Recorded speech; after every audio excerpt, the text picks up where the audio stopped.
What are some simple things? So like someone wants to get their house on the market in the next 6 months. What are some simple things that they can work on that will make it a huge difference or the biggest difference for them? I have been through countless homes with buyers. I've been on the listing side of things.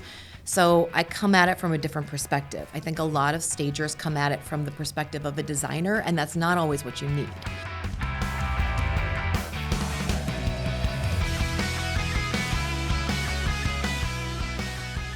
Today we got Angie Feddick with Orchestrated Living. We are so excited. We're going to talk about how do you declutter, taking the emotions out of real estate. I think that is, the emotions are sometimes the hardest part about what we do, right? Yeah. So dealing with the emotions.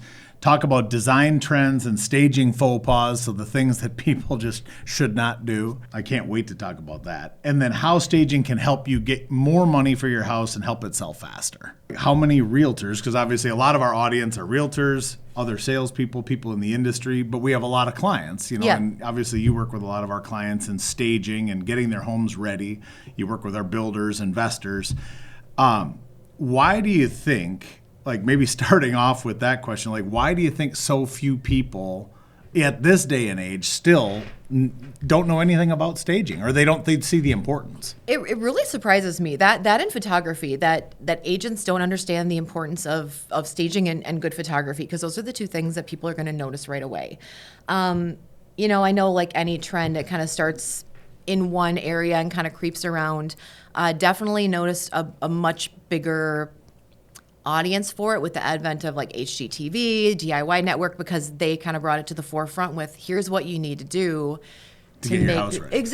Exactly. So I think once that started to become more mainstream, people started to understand like, oh, this is something I should do. And I think maybe it's a misnomer on the value it brings. I think a lot of people are like, well, what's the value of this versus something like painting or carpet, or should I rip out an entire bathroom and redo that? So I think part of it is figuring out what the ROI is versus, something that maybe wouldn't make as much difference. How'd you get into it? So how did you get into staging, or how'd you start helping people get their houses ready? The road I took to get to where I am is this crazy it's like trying to drive to Duluth and ending up in Chicago. I actually, from the time I was like a junior in high school, I was going to be an attorney. That's what I was going to do. I went through my entire undergrad. I'm like, I'm going to college. I'm going to be an attorney. Graduated, was actually studying for the LSATs, and my mother, God bless her, was like, you seem to really like design. Have you ever thought about that as a career? And I'm like, Mom, it's like, I just went through my undergrad. Maybe that would have been something to mention like 4 years ago. So I contacted some designers and I followed them and I loved it. And I'm like, oh, so this could be more than a hobby. This could be a career. So I got enrolled at the U to go back to school for design. And the summer in between going back, some of my friends who were in real estate were like, you might be kind of good at this. Do you think you would possibly want to come join our team and be a realtor? And I'm like, oh, why not? Might be a good part-time job. Okay. This was in 2002 when real estate was not a part-time job. Right. So this was like every waking moment of my life, I was eating, breathing, living real estate. Yep. And somewhere along those lines, we had heard about this thing called staging. And it seemed like a really interesting concept. And the people that I worked with... Yeah, because prior to the early 2000s, people just didn't do it. No, you didn't have to. It was like a black and white ad in the Star Trib that you put in, and nobody saw pictures other than the 6 we were allowed in MLS at the time. And now there's like 50-some thousand pictures.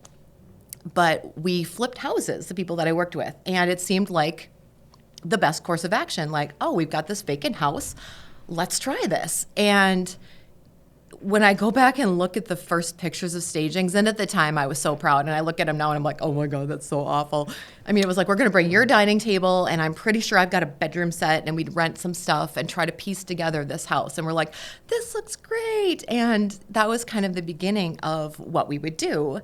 That, and I would also do the consultations where I'd go in and say, like, let's rearrange this. We spent so much time moving clutter and rearranging stuff to make the photos look as good as possible, because we understood the value of good photography and making that be a priority. Well, and I feel like that is like the reason we have you meet with almost all of our clients is that is what they need help with. They need to declutter their house, right? 96% of people you just live in a cluttered house. Like we all have too much stuff. If you're going to go and sell, I mean, it's just like you keep bringing a carload home for 17, 18 years. Yep. And pretty soon you just have 3 extra tables in a room and 4 extra pillows on a bed. And, pretty soon it's just, you just didn't get rid of stuff. Yeah. And so decluttering is more like what things do you get rid of? I feel like that is mostly what you can do to help all of our clients. Well, and most of the things people have aren't even necessarily bad. It's just that there's too much of it, especially when you're looking at the photography piece of it, because everything in the photography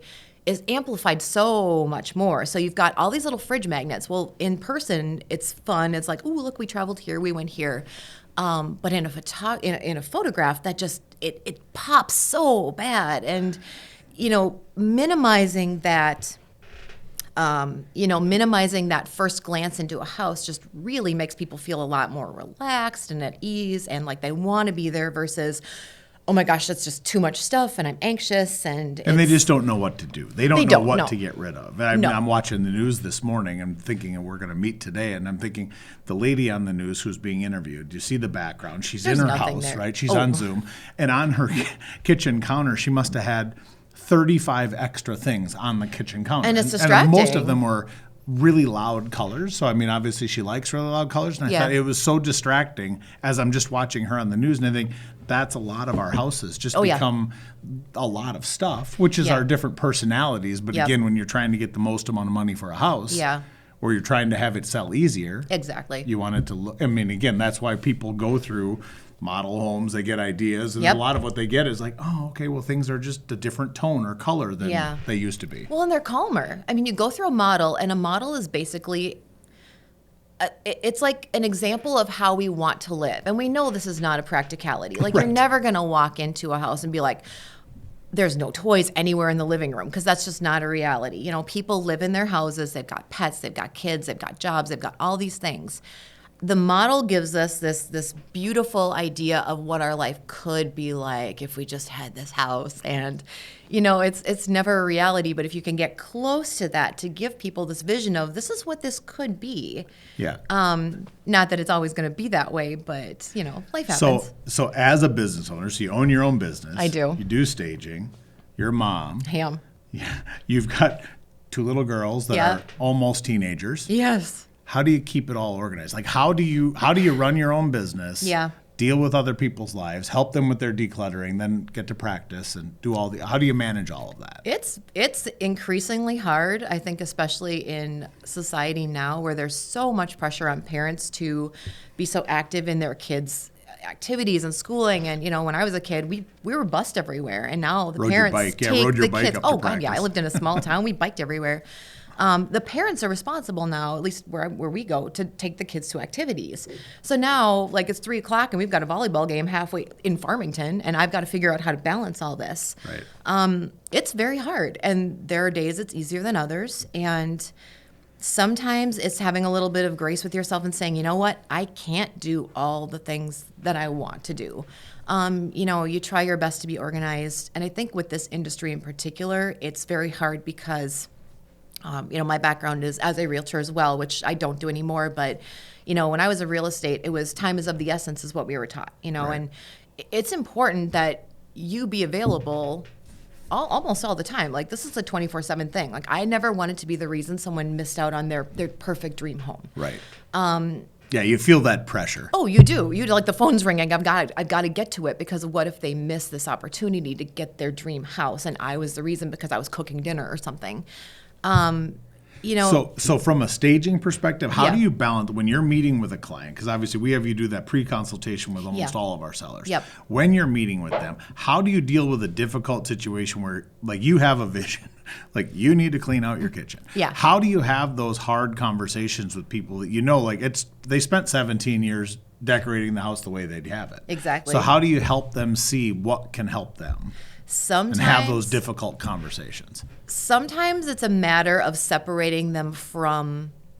They have to understand that it's not their home anymore. It's a house and it is a product.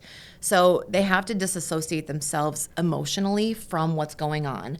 I recognize it a lot as being like selling a car. Like, if you're going to sell your car, You're going to detail it. You're going to vacuum it. You're going to clean it. You're going to make sure it smells good. Yeah. That's for, a couple $1,000 purchase. People don't always do that with their houses. For some reason, that's not even in their mind that this should be the same thing, but it's hundreds of thousands of dollars more. So it's getting them to understand that this isn't a personal thing. This is not a personal attack on you. This is what you need to do to make this become a product. Like if you're walking down the aisle at Target and you see some throw pillows and one of them looks like it fell off the shelf and got stepped on and somebody spilled something on it, and there's another one that's pristine and pretty on the shelf, which one are you going to buy? Right. You're going to buy the one that looks like it's been taken care of and loved, and even if doesn't have a footprint on exactly, it. Exactly. And I think getting people to understand that showing their house as a product doesn't mean that we're trying to tell them that their taste is bad or anything like that. But it's like, how can we simplify this and make this neutral enough that it appeals to more people? Right. Yeah, I think the biggest thing that we see, like everyone knows, or not everyone, but a lot of people understand that they're going to get more money if their house is staged, if it looks nice. What they don't realize is that it's going to sell faster. Absolutely. And I would think just from a simplicity standpoint, that's the biggest reason we recommend it is if we just spend a little bit of time up front getting ready, it's going to save us a ton of time on the back end. Oh, absolutely. Because you're chasing the market by having that be just slightly overpriced, slightly poor condition. Yeah. So then you're chasing those things like, what do we do to fix the condition that we could have fixed up front? Yeah, I will tell people a lot of times, like, it's better to wait a few extra days and be ready to hit the ground running than to push it and not be ready and miss that opportunity. You have one chance for people to look at this and say, wow, if you really wear sweatpants on the first date, right? It's hard to undo that. Exactly. Right? Exactly. I know I had to make sure I looked okay. I'm like normally crawling around a warehouse and it's dusty and I'm like, okay, am I going to what is your process? So when you meet with a client, kind of walk us through your process for like how you help them. If it's a consultation, I'll usually go walk through the house myself first because that just allows me to kind of get into my own head as far as what needs to happen. And I don't always know. Sometimes I'll walk into one room and I'm like, something needs to be different in here. But I don't necessarily know that there might be a chair in the basement that's perfect in here. So I like to go through myself first to kind of just get a whole idea of the picture. Because maybe from a 10,000-foot view, so you kind of have three levels. You can do just a consultation. Yep. You can do a partial staging where you just help them with accessorizing or moving stuff around. Yep. Or you can do the full, like the you do on our new construction, where you just bring in everything and make it look like it's lived in and it's vacant. Yep, it's a process. There's a lot that goes into it, but it's there's a lot of different levels of things that you even something as simple as, hey, let's pick a new paint color. Okay. So I mean, it can be a lot of different things. So when you're going through that, sorry to interrupt. No, when you're walking through the house, then with the client, you're taking notes and saying, okay, well, this room needs some accessorizing, maybe the chair from the basement that you haven't seen yet. Yep, exactly. And then just kind of guiding them as far as what I feel in my 20 plus years of experience is going to best get them where they need to be for photos, for listing, like what is going to make your house shine in the best possible light. So. And you're also talking to them about paint colors, carpet colors, things like that. Necessity, if they're needed. Yeah. I mean, when the market was super hot, that wasn't as big of an item as it will be if the market slows down again and kind of cools. Once you get a lot more competition, now you might need to look at things like, oh, okay, this carpet's a little bit worn. Maybe we need to look at replacing that, or what's going to make you stand out over all this other competition. Yeah, and we're seeing that right now. Like a lot of houses are sitting on the market for a little bit longer. Yeah, I mean, we're not even close to what would be considered a balanced market. It's still considered a seller's market. Yeah. But when it takes 30 and 45 days, people feel like a seller. What's wrong? All of their friends and family, and maybe even them, the last time they sold 2 years ago, everything sold in 2 days. Absolutely. Or 3 days. Multiple or 5 offers. Days. Yeah, right. exactly. So when it takes 45 days, that seems like an awful long time. It does. It shouldn't, but it does. It's that mental, like, I remember, back when I was in real estate, that within 2 to 3 weeks it was gone. And if it wasn't, it was like, what's wrong? Like, what's wrong with this house? So, and sometimes it's just finding, is there that one caveat that's so unusual that it's that specialty buyer that you need, that maybe it's on a busy road, maybe the neighbors are, really interesting people, or, it just depends. Well, and I think the trickier the floor plan, the more you need staging. Absolutely. The small spaces, the tiny houses, the house that has kind of you have to walk through this bedroom to get to another bedroom. I have no idea what you're talking about. Things like that. I feel like staging is so valuable when you have a tricky floor plan. buyers have a hard time they can't envisioning visualize things. it. They can't. In fact, I think I was just reading like 82% of buyers agents said that having a house staged is a really, really great way for the buyers to visualize it as a future home versus when it's vacant and all they see are projects like, oh, I need to redo this, I need to do that.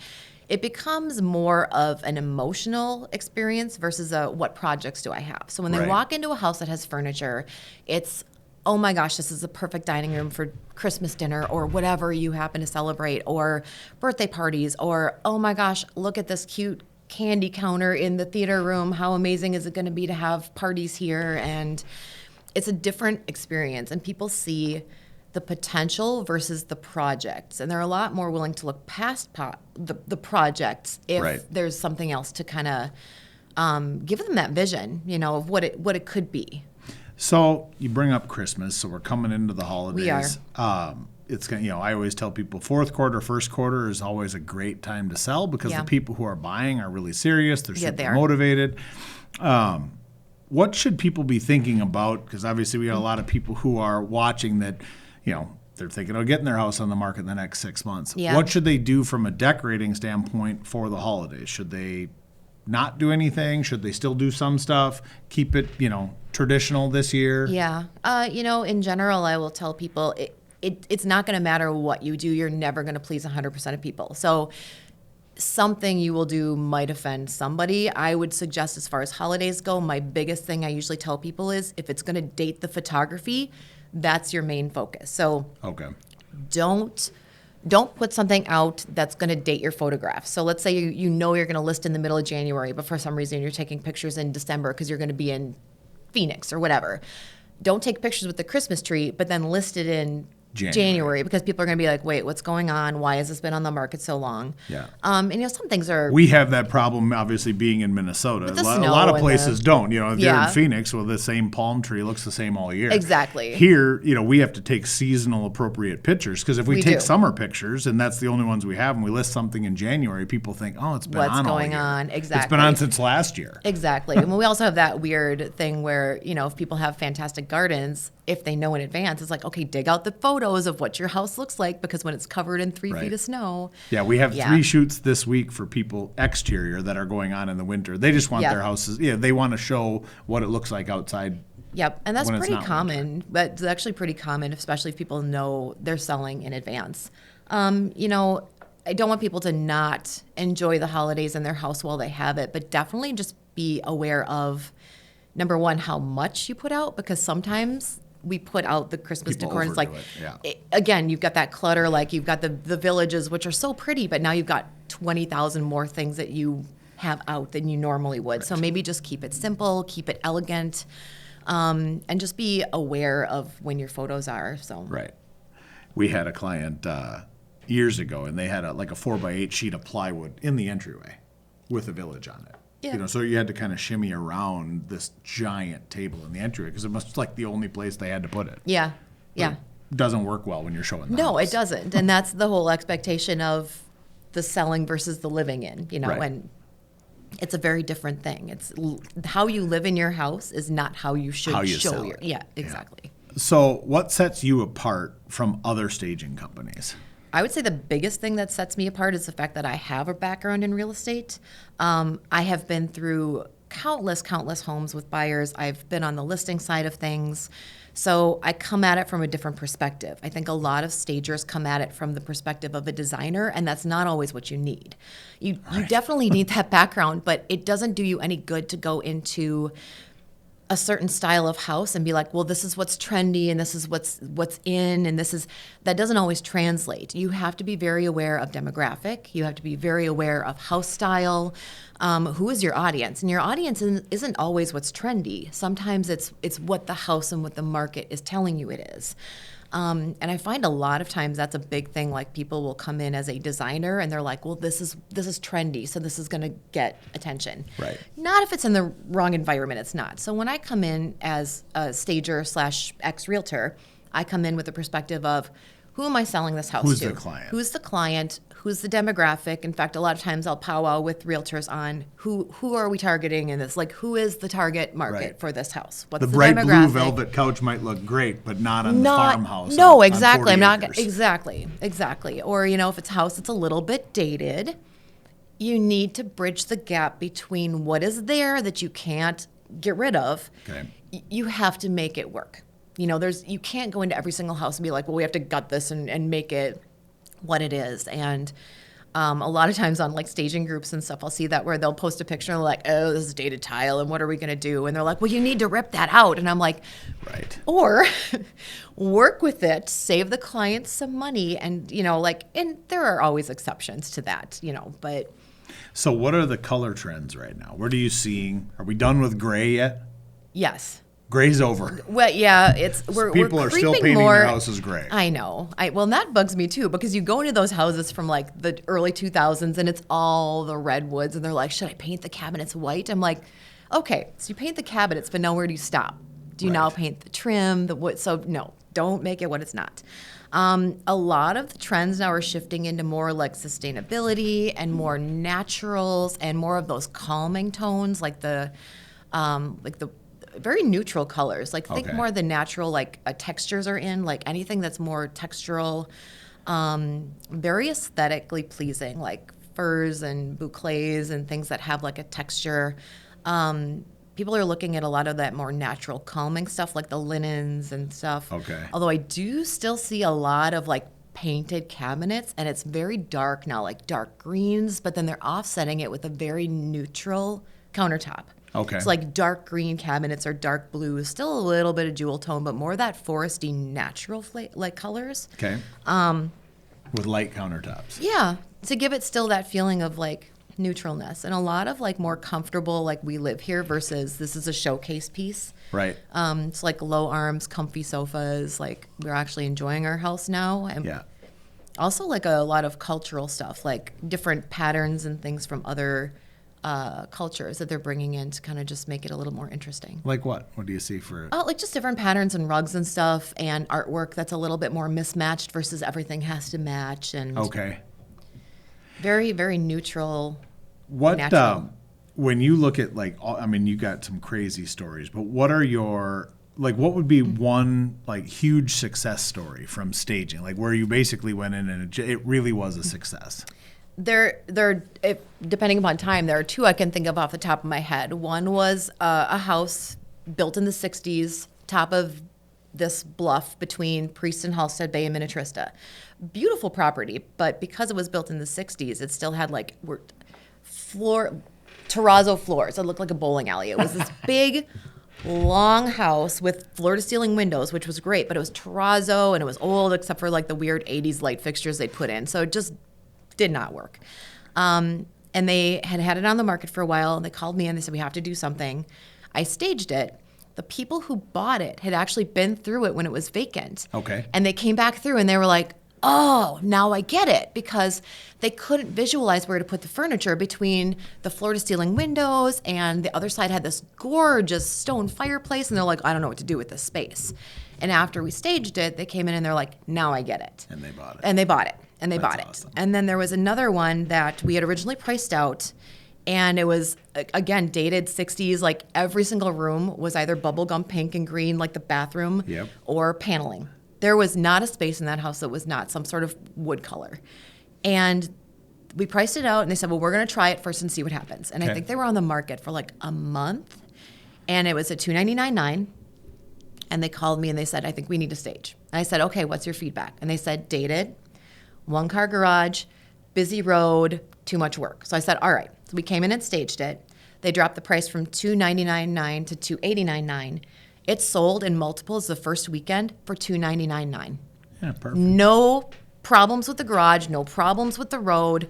Same house, because they could see past all of that stuff. Yeah. We made them see. And get them to slow down and enjoy it. I feel like when they walk through vacant houses, and people, you walk through a vacant house, your eyes go right to the things that are wrong. Your eyes go to the broken woodwork or the scratch on the floor. It doesn't go to, I would sit in this living room. It goes to, this living room needs this, this, this, and this. It's a totally different mindset.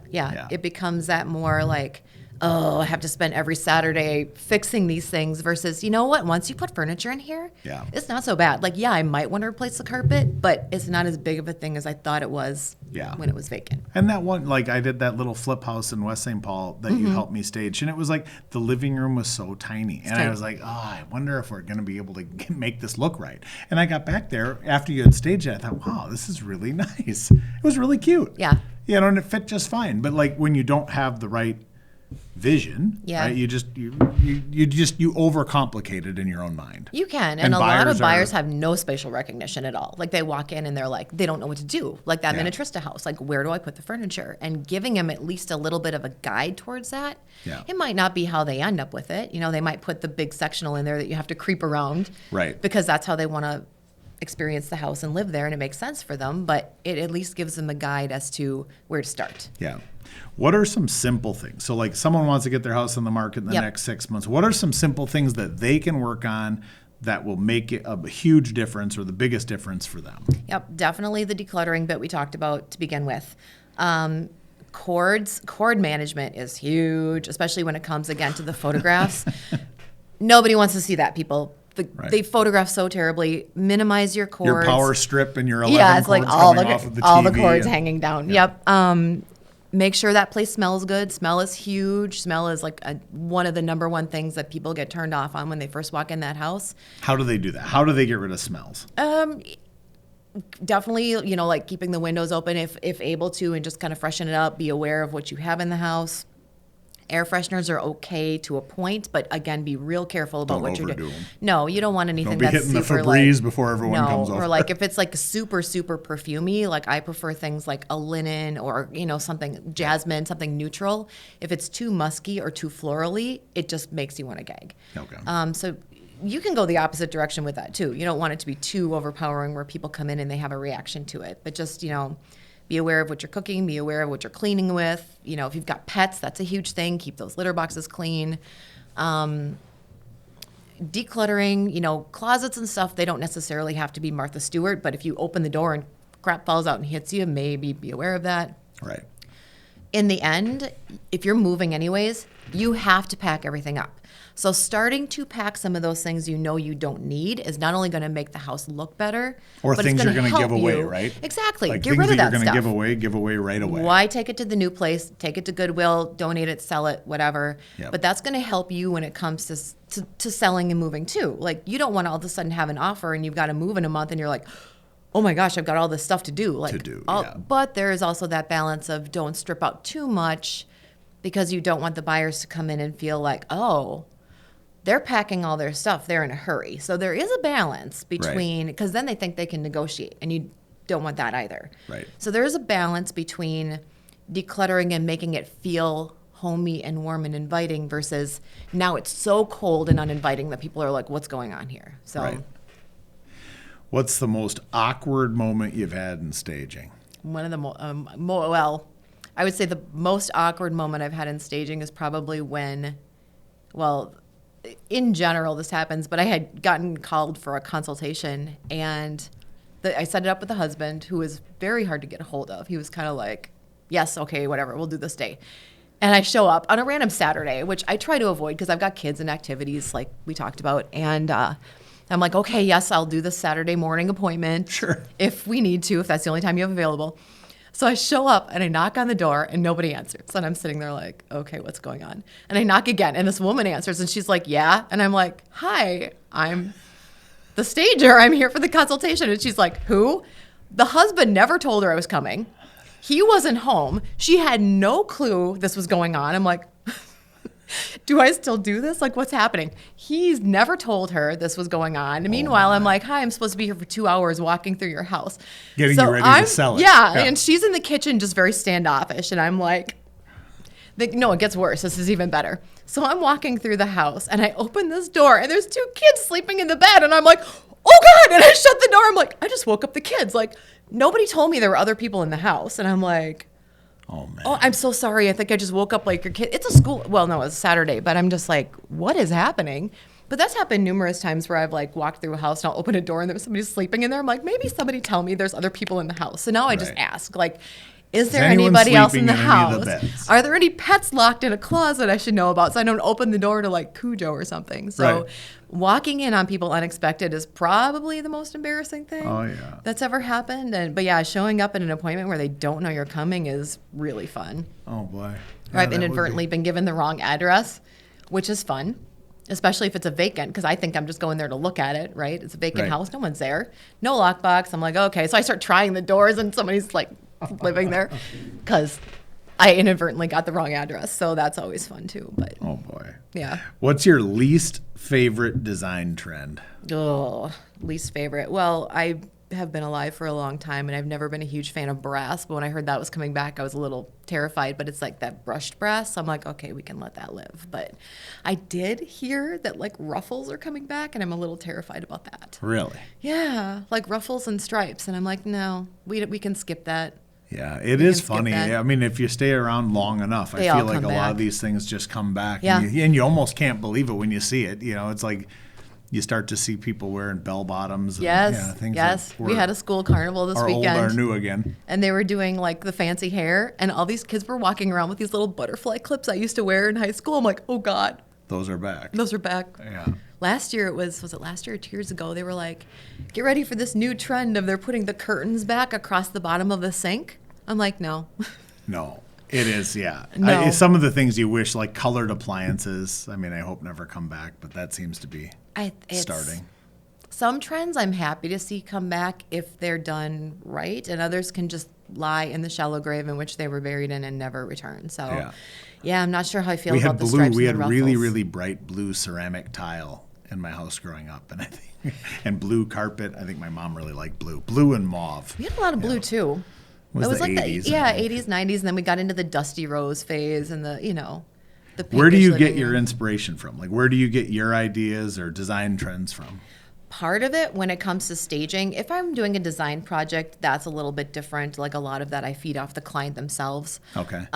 Because I think it's important that they're in an environment that they're happy in.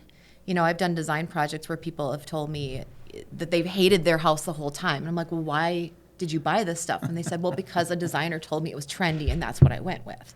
But I don't like it.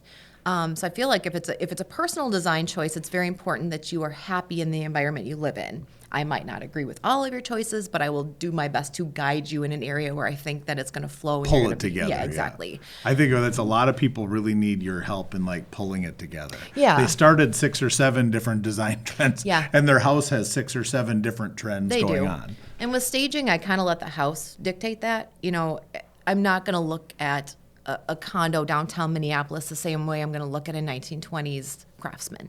Right. So I kind of walk in and I just let the house dictate what it needs to be. And sometimes you can push the envelope a little bit because you still want people to walk in and be like, I'm a younger generation and this doesn't feel like my grandparents' house. So you definitely want to appeal to that demographic again within the confines of this feels like it belongs here. Yeah. Where do you get most of your furniture or accessories? Like where's the best place for people to go look? It's kind of a balance. As far as accessories, one of my favorite places is this place called At Home. Okay. I don't know if you've heard of it. There's only 3 of them in Minnesota, but I love it. The first time I walked in, it's like going to Disney World. It's like you walk in and it's this like super Kmart sized place of all the things. They've got accessories, they've got dishes, they've got candles, they've got rugs, they've got bedding, they've got everything. And I love going there for rugs, art, accessories. They do have some furniture pieces as well. Okay. Partially just depends upon what I'm looking for. Furniture is a little bit tougher. My furniture does get moved every, 6 to 8 weeks, so it takes a beating. So, okay. I'm not shopping at Room and Board every day because that would get to be really pricey when the movers like to sometimes bang things around. Yeah. As careful as people be, accidents happen. So, but I do a lot of like auctions sometimes where they'll have the really, really big builders will do like their parade of homes, and then they don't store any of that. That costs way too much money for overhead. They get rid of it. So they sell it, and a lot of it's in pristine, brand new shape. It's only been sitting in a model, so I will purchase a lot of that and utilize it. So, oh, cool. I love it. It's great. Yeah, that's really awesome. Maybe like one last thing. Sure. If someone wants to get a hold of you, is it best to, reach out to you via internet? I mean, do they go on Instagram, Facebook? How do they get a hold of you? Honestly, a lot of people I work with right now are referrals. I have not gotten a lot of traffic from social media. I've been doing this for so long, and with the real estate bit, I know so many realtors that a lot of it's just been word of mouth and just kind of building up. I am on Instagram. It's Old Towers. And I started the whole social media. I had the Twitter. And honestly, keeping up with it was so hard. Yeah. I do love to post reels on Instagram sometimes with what I'm doing so people can kind of see the process. Instagram's probably the best as far as seeing what I'm tracking. We'll put a link to that below, so any of you that want to get a hold of her. Or just text me, call me, email me. Yeah. Awesome. Yeah. Well, thank you so much. I can't thank you enough for just helping people understand the importance of staging. We have clients that have benefited from your expertise and just, I think, advice. More than anything, we find that people just get stuck, and they really, really get stuck with their stuff. They have such a tough time just separating themselves from all of their stuff. And so, and when we deal with vacant homes, like a lot of our builders, I mean, they understand the importance of it. Yeah. And they understand slowing people down through a vacant property is really key. And to get them interested, you have to actually slow them down. Yeah. They're just walking through vacant proproperties quick. There's nothing to hold their interest. Yeah. And then if you're holding opens and things and you're sitting at a folding chair and a folding table in the kitchen. It's awkward for you guys too. Right. Yeah. Yeah. There's nothing there. No. I mean, when I was in real estate, we had times when we would legit sit down at the dining table and fill out an offer. We're like, we love this house. Let's do it right here. Right. Really hard to do that in a vacant house. And then you lose that enchantment of this is going to be our place. You get people in, you get people feeling like this is my space. Well, I can't thank you enough for your advice, tips on what they need to do to get their house ready. Absolutely. And thanks again for everything you do for our clients. Oh, thank you. You guys are so fun to work with. I love it. We really appreciate you. Thank you. Curious about your home's value or thinking about making a move? Reach out to myself or one of our agents today.